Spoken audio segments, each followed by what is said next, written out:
여러분 안녕하십니까? NBS 투데이입니다. 농촌에서는 의료와 교통, 문화 서비스 등을 도시처럼 편리하게 이용하기 쉽지 않은데요. 이런 서비스 부재가 농촌으로의 인구 유입을 막고 소멸을 가속화하는 주범으로 꼽히고 있습니다. 그런데 이런 문제를 지역 내 공동체를 통해 해결하는 사례가 이어지며 주목받고 있습니다.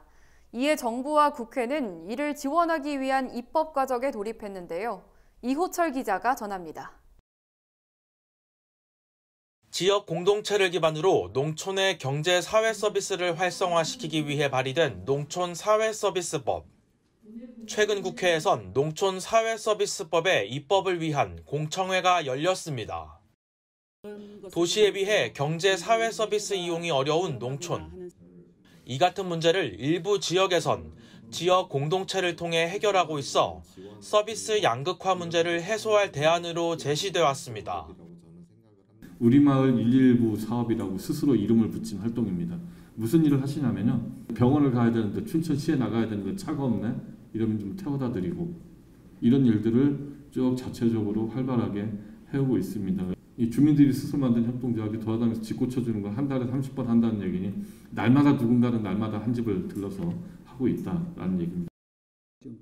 하지만 사회적 네트워크나 지역 서비스 공동체와 관련된 법적 근거가 없어 지속 가능성을 확보하기 어렵다는 문제가 제기돼 왔습니다.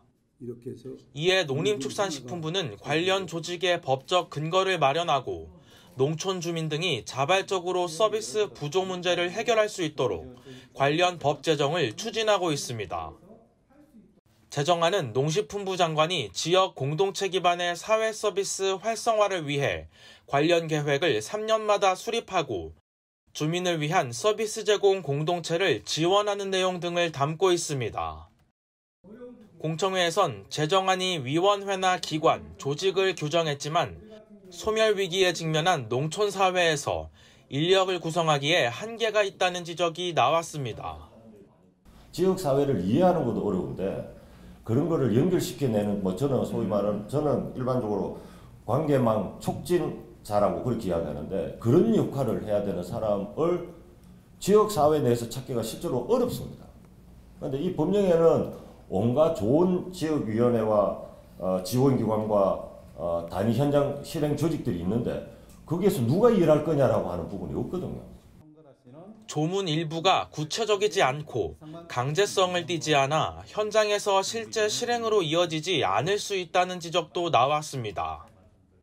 명확하지 않은 부분들에 대해서도 명확화해야 될 부분들이 있는 것 같습니다. 구체적이진 않고 이런 부분들이 촉진하여야 한다 정도로만 되어 있어서 이런 부분들은 이제 차후에라도 개정을 통해서 좀 구체적으로 변경할 수 있으면 좋겠습니다.